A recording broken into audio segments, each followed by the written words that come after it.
Assalamualaikum and a very good day everyone. My name is Nurul Ashkimita Ridin 265676. So today I will be presenting my video of informative speech regarding the specialty behind Naadam Festival in Mongolia. So let's take a look. Science by Ganu. I bet you guys don't know what does that mean. Let me explain. Science by Ganu is hello everybody in Mongolian language. Mongolian language is considered unique and special on their own way, especially their word characters and also pronunciation. Also, not to forget the diversity of culture and tradition from this landlocked country that's situated in between Russia and also China. We barely know what is going on in Mongolia, and honestly, according to Chauncey D. Harris in his article about Mongolia, the estimated population till 2019 has recorded only 3.266 million people who live in Mongolia, which is country become the world's most sparsely populated country. Surprisingly, almost 30% of the Mongolian will still live in the nomadic lifestyle. So interesting, isn't it? I wonder how they still cope with the situation in this 2020. Impressive. Soon, on this 25th December, there are some of our friends that will be celebrating Christmas. Early wishes from me. Merry Christmas, everyone. Living in Malaysia that have multiple and various kind of celebration celebrated by different races or ethnic really caught my mind that this type of festival and celebration shows how colorful and unique each of the event itself. Tradition and culture are crucial practices among races in Malaysia, such as Malay celebrating Hari Raya Aidilfitri, Chinese celebrate Chinese New Year, Indian celebrates Deepavali, and other ethnic groups too that celebrate their special celebration. So on today's speech, I will introduce to all of my fellow friends the infamous festival celebrated by the Mongolians, the Naadam Festival. A significant event amongst the local and also the most anticipated event every year placed at the Ulaanbaatar, the capital city of Mongolia. You will learn what is the history behind this event and also the main sports that were conducted there. So, let's start with the background of Naadam Festival. First of all, Naadam Festival is a traditional Mongolian festival known as the Three Games of Men.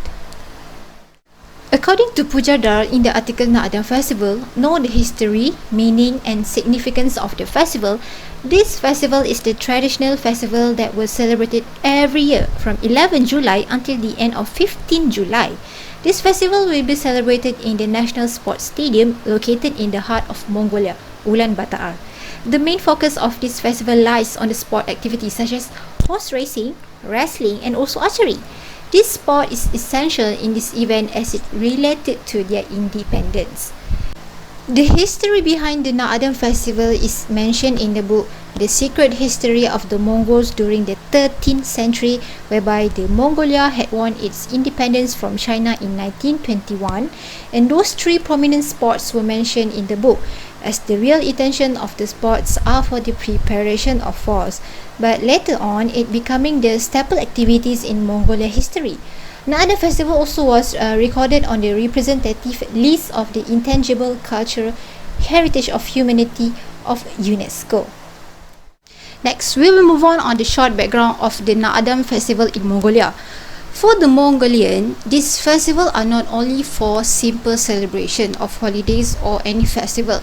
This means a lot towards them as it is symbolic of preservation of their own tradition and nomadic life culture.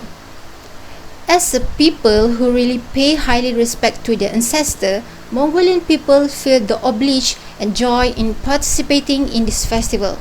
Living a nomadic lifestyle is not an unfamiliar thing to them, but the values of appreciating it keep it priceless. The opening of the festival was celebrated similar like in other countries where it have parades, there's performance, mounted cavalry, as soldiers that ride horse for fight. Monk and athletes can take part in the sports too. Originally, it only opened for men for participation, but now women also can partake except for the wrestling. Next, the forte or the focus of this event are based on the three main sports that I mentioned. The main focus on this event lies on the three main sports, which is horse racing, wrestling, and also archery. This horse racing is the most anticipated event in the Naadam Festival. There are a total of 6 categories in the horse racing, depending on the horse age. Uniquely, the participants of the rider are from age 7 to 13. in the Mongolian culture, at the early age as 3 years, their kid were taught to learn how to ride horse, as horse are one of the important land transportation there. Horses are also their heritage treasure in the Mongolian history.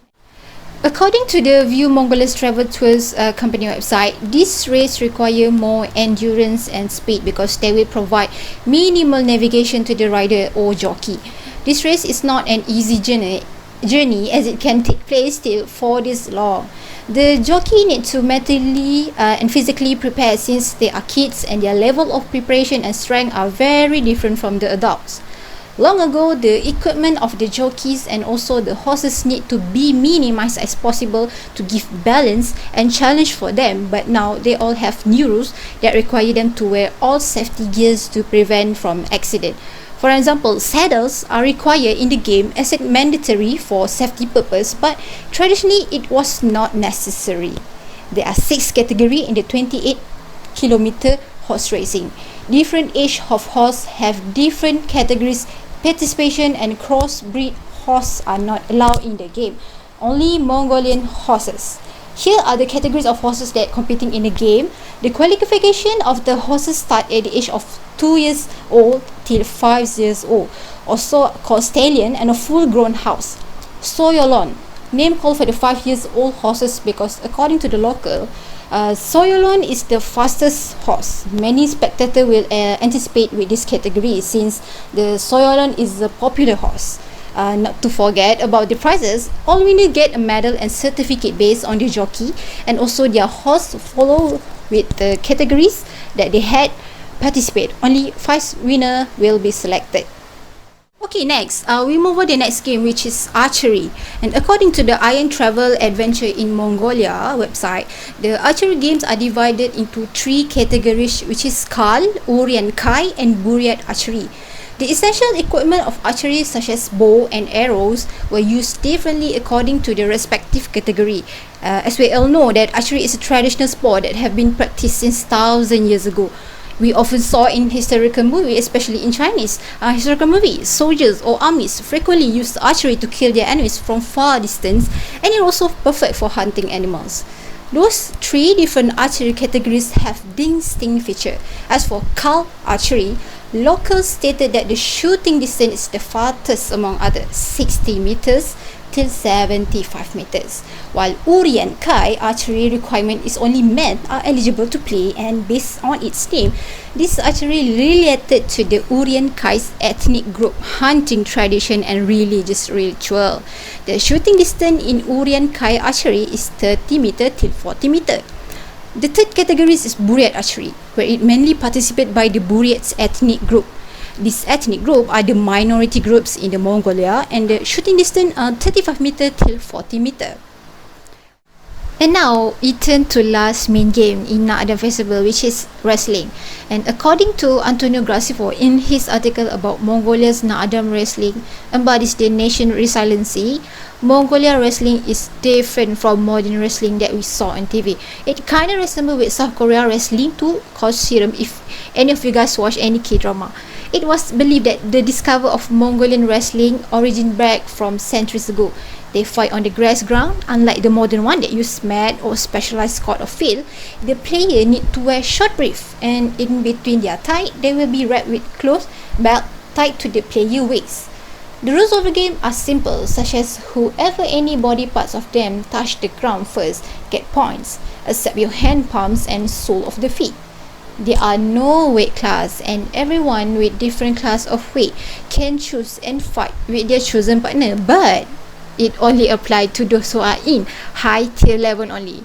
Quite not fair, right? But don't judge a book by its cover. Even small size body can prove their strength in the games. Winners get to name their province and town according to their names based on the area they live in. Fascinating, isn't it? They must be proud of this title. Interestingly, the players get unique title that based on animals such as Garuda, Lion, Falcon, Hawk, Elephant, and Champion. They get to dance based to the animal's gesture before starting the game to cheer up the crowd too.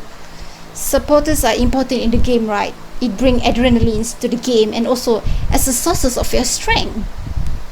So what I can conclude from here is learning about culture and tradition in Naadam Festival really boosts up my spirit about appreciating my own culture, respect my own ancestral tradition. This shows the quality of our personality in cherishing our traditional practice. Walter Lippmann, an American journalist during the World War I, described culture as culture is the name for what people are interested in their thought, their models, their book they read, and the speeches they heard. We are near to the end, and I think Malaysia should have this kind of festival every year. Not only it encourages us to stay fit and healthy, but it teaches us how to socializing and listen our time sitting and scrolling our mobile phones every day. That's all from me, I think. Thank you and have a nice day. Assalamualaikum.